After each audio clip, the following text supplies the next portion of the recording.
queremos conocer con tu fuego abrasador.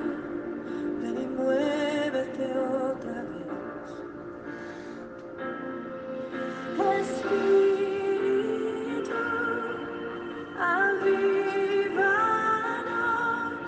te anhelamos, Dios.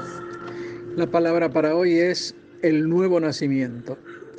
Venimos de varios días con devocionales que nos enseñan sobre el final de los tiempos y cómo el Señor juzgará al mundo, y si bien siempre tratamos de dejar sentado en cada charla el sendero por el cual debemos caminar para escaparle a los peligros que acechan a nuestro alrededor, hoy veremos la soberanía del Señor en lo que nosotros denominamos el nuevo nacimiento. Tomaremos como texto base el libro de Juan, capítulo 3, del 5 al 8. Trata sobre el diálogo entre Nicodemo, un maestro de la ley, y Jesús, y cuando Jesús lo invita a nacer de nuevo. Ahí va el texto base. Respondió Jesús: de cierto te digo que el que no naciere de agua y del Espíritu no puede entrar en el reino de Dios. Lo que es nacido de la carne, carne es, y lo que es nacido del Espíritu, Espíritu es. No te maravilles de que te dije, te es necesario nacer de nuevo. El viento sopla de donde quiere y oye su sonido, mas ni sabes de dónde viene ni a dónde va. Así es todo aquel que es nacido del Espíritu. Para reafirmar lo del viento, veamos lo que nos dice Salomón en Eclesiastés 11:5. Como tú no sabes cuál es el camino del viento. Y para reafirmar la voluntad del Señor, veamos Santiago 1:18. Él, de su voluntad, nos hizo nacer por la palabra de verdad para que seamos primicias de sus criaturas. Una de las figuras representativas del Espíritu Santo es el viento, y Jesús compara la obra del Espíritu Santo en el nuevo nacimiento con el mover del viento, y que el mismo, el viento, afecta al mundo que no tiene control sobre él. Además afirma con claridad que el nuevo nacimiento es obra del Espíritu. Entonces, cada creyente que haya nacido de nuevo es por el Espíritu. No caben dudas de esto, y Jesús lo reafirma en Juan 6:63. El Espíritu es el que da vida. La carne para nada aprovecha. Las palabras que yo les he dicho son espíritu y son verdad. Está muy claro que nuestra nueva vida es el resultado de la obra del Espíritu Santo.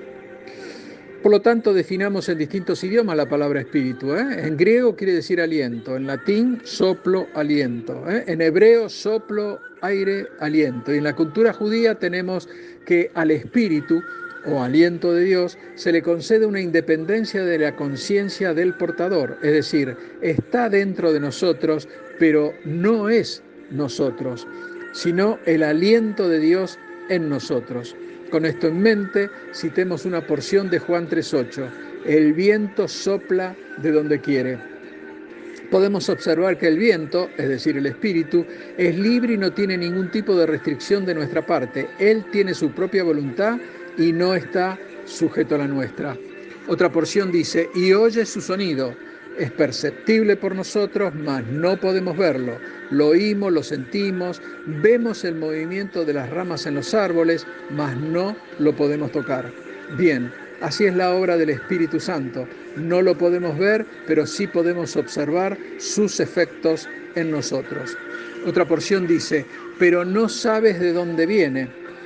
No es algo que se origina en nosotros y mucho menos podemos controlarlo. Es más, afirma que no sabemos. Esto es así porque el Espíritu opera de forma inentendible para nosotros. Veamos Marcos 4 del 26 al 27. El reino de Dios es como un hombre que echa semilla en la tierra y se acuesta y se levanta, de noche y de día, y la semilla brota y crece. ¿Cómo? Él no lo sabe. Precisamente a esto llamamos el actuar del Espíritu Santo. Nosotros damos la palabra y decimos que Él hace la obra en el nuevo creyente. Cómo lo hará es un misterio para nosotros. La verdad, no lo sabemos. En otra porción nos dice, ni a dónde va. Como dijimos, el Espíritu es libre, va donde Él quiere y nosotros desconocemos tanto su origen como su destino. Tiene voluntad propia. Él se maneja con preceptos ya establecidos que escapan a nosotros. En estos conceptos podemos apreciar que el Espíritu tiene libertad para hacer que una persona nazca de nuevo. Nosotros podremos dar la palabra, pero no está en nosotros la regeneración de esa alma, sino en la libertad del Espíritu para hacer su obra como Él quiera, y una vez que eso sucede, la persona es espiritualmente vivificada.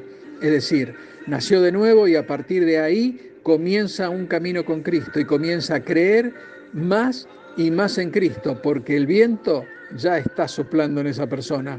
Ahora la propia voluntad del individuo se inclina hacia Cristo, ya que el Espíritu sopla en esa dirección.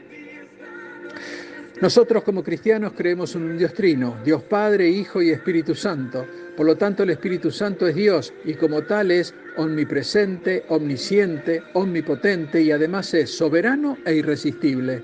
Y cuando Él quiere hacer su obra regeneradora en una persona, simplemente la hace. Más allá de nuestras propias resistencias. El libro de los Hechos 7:51 nos dice: duros de cerviz e incircuncisos de corazón y de oído, vosotros resistís siempre al Espíritu Santo. Pero si Él nos escogió, será Él el que venza toda resistencia de nuestra propia voluntad. Él será lo suficientemente persuasivo y quebrantará esa resistencia. Y nuestra voluntad finalmente se rendirá a Él y todo es por pura gracia. Veamos Hechos 13:48. Los gentiles oyendo esto se regocijaban y glorificaban la palabra del Señor y creyeron todos los que estaban ordenados para vida eterna. O Efesios 2, del 8 al 9, porque por gracia habéis sido salvados por medio de la fe, y esto no de vosotros, sino que es don de Dios.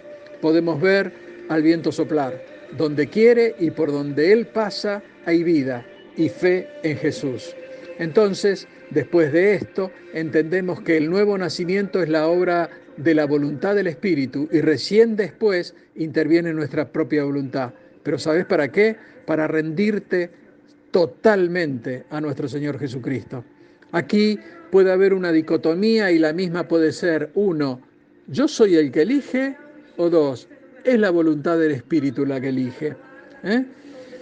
Si yo creo que soy el que elige seguir al Señor, puedo sentirme amenazado, ya que considero tener el poder y decisión sobre mi voluntad, y lo último que quiero escuchar es que el viento sopla solo y que el Espíritu hace como Él quiere, y que además no tengo el control sobre mi nuevo nacimiento. Si pensás de esta manera, lamentablemente debo decirte que aquí no hay autodeterminación que valga, es la obra del Espíritu Santo. Pero si en cambio me siento absolutamente desamparado y sé que estoy muerto en mis delitos y pecados, que soy rebelde y resistente de corazón, y que además mi corazón no es un corazón de carne, sino que tengo una piedra en su lugar, y me rindo a la voluntad del Espíritu Santo y que Él haga en mi vida como Él quiera, entonces, solo entonces hay una esperanza para mí. El Espíritu Santo tendrá la madera necesaria para trabajar y el nuevo nacimiento será una realidad en mi vida. Y una vez que esto pasa, mi desamparo desaparece, mi resistencia, mi rebelión y mi dureza espiritual dejan de ser un impedimento para que pueda abrazarme con Jesús, quien a través de su muerte y resurrección me dio vida y vida en abundancia. Hermanos, Él sopla donde quiere y como quiere, y no donde nosotros creemos merecer que Él sople, ya que su gracia es libre, soberana e irresistible. Él no depende de nuestros hechos para hacer en nosotros su obra. Corolario: si Jesús nos dice, el viento sopla donde quiere, no pensemos como si Él estuviera tratando de apoderarse de nuestra voluntad, sino más bien veamos en Él al que nos da la posibilidad de alabarlo por lo que ya ha hecho en nuestras vidas y de adorarlo por lo bueno y misericordioso que ha sido eligiéndonos para que seamos su tesoro más preciado, y que además festejemos, ya que el Padre ha entregado a su propio Hijo por cada uno de nosotros, ¿sí? Dándonos la posibilidad de vivir una eternidad sin tiempo junto a Él en la Nueva Jerusalén. Dios te bendice. Amén.